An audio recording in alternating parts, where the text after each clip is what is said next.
मनुष्य भी जीवन जीता है और पशु भी जीवन जीता है, लेकिन दोनों के जीवन में अंतर है। कम सम अंतर नहीं है, आसमान धरती का अंतर है। मनुष्य को पहचान है कि ये मेरी सहोदर बहन है, सहोदर भाई है, लेकिन गाय जो बछड़ा देती है और बाछी को जन्म देती है, तो बछड़ा और बछड़ी जो जवान हो जाता है तो उस बाछी को पाल वो बछा कर देता है, क्योंकि उसको ये पहचान नहीं है कि मेरी बहन है। और वही बछा अपनी माँ को भी पाल कर देता है, क्योंकि उसको ये ज्ञान नहीं कि मेरी माँ है। तो मनुष्य और पशु में फर्क हुआ कि नहीं, विचार कीजिएगा। अब कहीं मनुष्य वही बछा बाछी वाला काम करना शुरू कर दे तो मनुष्य और पशु में क्या अंतर रहा। इसलिए मनुष्य को सत्संग में बैठना चाहिए, वहां पर ज्ञान होता है। दुनिया में पतित से पतित लोग सुधर गए हैं, कहाँ? तो सत्संग में। आपने रत्नाकर का नाम सुना होगा, बहुत कसाई था, हत्यारा था। वो रत्नाकर का सुधार एक संत के वचन से हो गया। कहा जाता है सजन कसाई रोज 100 बकरी भैंसे को काटते थे, हत्या भी करता था, लेकिन वही सजन कसाई को जब संत के वचन का ठोकर लगा तो वह बढ़िया संत हो गया। कहा जाता है अंगुलीमाल बहुत गिरा हुआ इंसान था, जिन्होंने 1000 आदमी को उंगली पहनने का संकल्प किया था, जिसमें कि 500-600 उंगली पहन लिया था, यानी 500-600 आदमी का वध कर चुका था। और भगवान बुद्ध के वचन को सुने तो उसका जीवन परिवर्तन हो गया, बदल गया। कहा जाता है कि सत्संग एक महाविद्यालय है।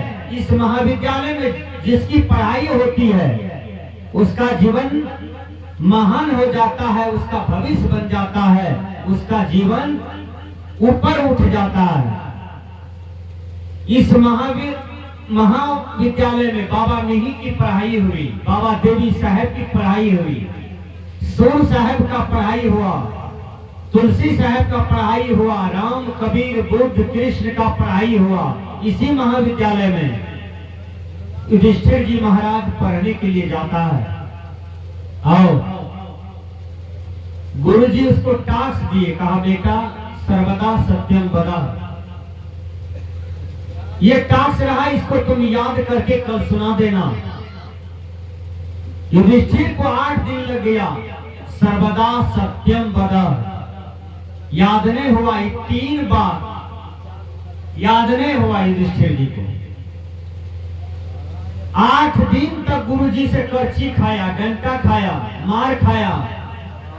यही बात सब विद्यार्थी सुना दिए 1-1 घंटा में, लेकिन उसको याद नहीं हुआ युधिष्ठिर जी को।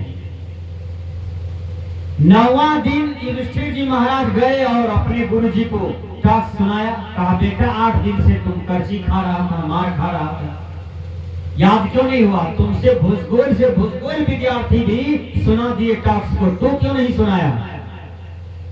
युधिष्ठिर महाराज ने कहा हम 8 दिन से झूठ बोल रहे थे गुरुजी, आपने जो टास्क दिया है उसको कहते हैं सर्वदा सत्यम वदा, सदा सत्य बोलो। लेकिन सदा सत्य बोलने के लिए तो झूठ का त्याग करना पड़ेगा ना। इसलिए गुरुजी हमारा आज 9वां दिन है, सारे झूठ को मैंने त्याग कर दिया, आज से मैं जीवन में कभी झूठ नहीं बोलूंगा। इसलिए युधिष्ठिर जी महाराज का 5 भाई में श्रेष्ठ स्थान रहा, उसको यक्ष महाराज भी ज्ञानी का उपाधि दिया है युधिष्ठिर जी को।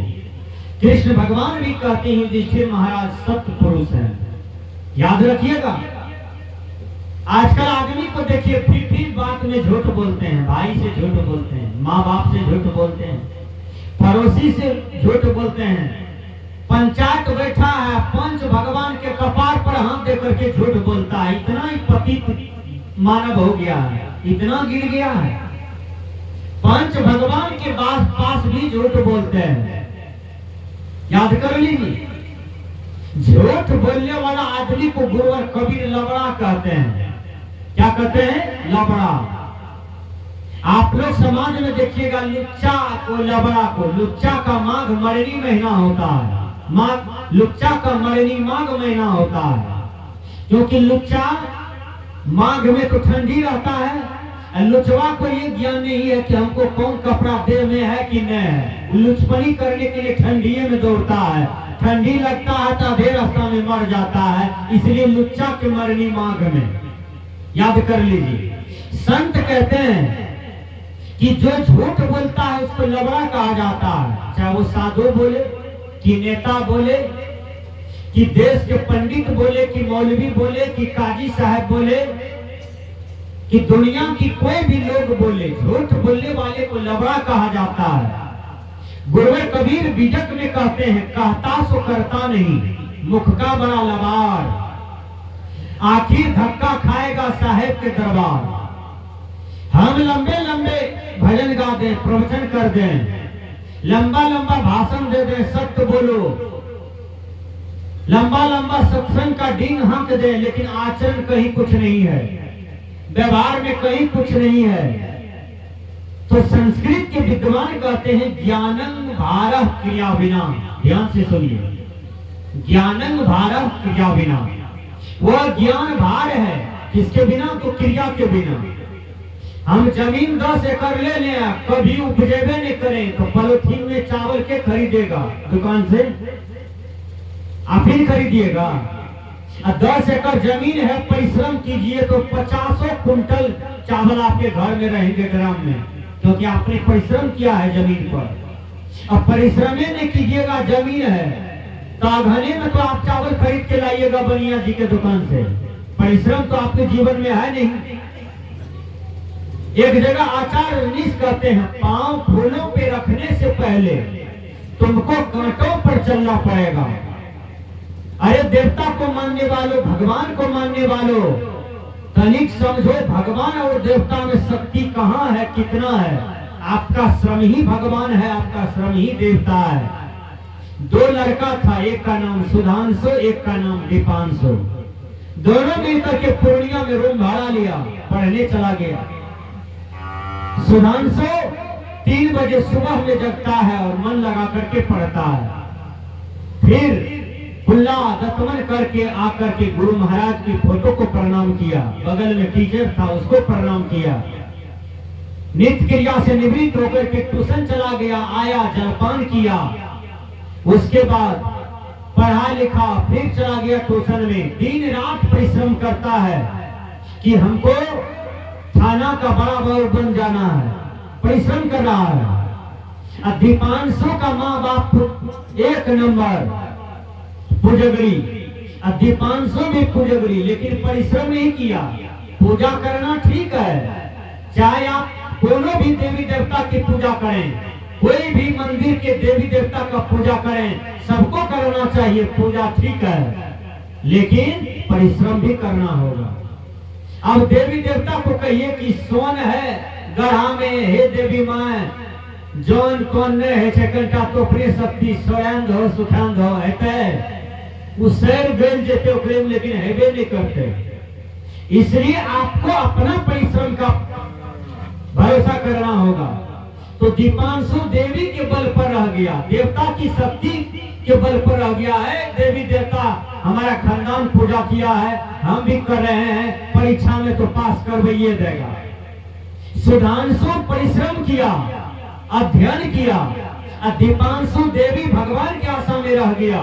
थोड़ा मोड़ा परिश्रम किया, थोड़ा मोड़ा क्षणिक क्षण भंगुर, दोनों के सामने परीक्षा भवन में प्रश्न पत्र गया, लेकिन सुधांशु देखते देखते हल कर दिया सभी प्रश्न को, और दीपांशु को बोझ लगने लगा। सारे फिल्म के डायलॉग लिख दिया परीक्षा में। दिन रात फिल्म देखता तो लिखेगा क्या, फिल्म का डायलॉग लिख दिया। कहीं फिल्म का डायलॉग लिखने से थाना का बड़ा बाबू बन जाएगा, एसडीओ बन जाएगा, बीडीओ बन जाएगा, कलेक्टर बन जाएगा? ये हो नहीं सकता है। तो जो परिश्रम किया सुधांशु, फर्स्ट डिवीजन से पास हो गया, लिखित परीक्षा में निकल गया, मौखिक में निकल गया और थाना का बराबाऊ बन गया। अब दीपांशु कुछ नहीं बन पाया, वो जीवन भर दूसरों की गुलामी रहा, नौकरी रहा, क्योंकि उन्होंने परिश्रम नहीं किया था। तो आपका श्रम ही भगवान है। धर्मस्वरूप बाबा कहते हैं निर्माण पुस्तक में, हे मानव श्रम करो, प्रेम से रहो और संयम से रहो। ये तीनों आपके जीवन का नियम है। इस नियम का पालन करो तो तुम इस संसार में अपने भविष्य को उज्जवल बना लोगे। तो आचार्य रजनीश कहते हैं, पांव फूलों पे रखने से पहले तुमको कांटों पर चलना पड़ेगा। बहुत सुंदर पंक्ति है।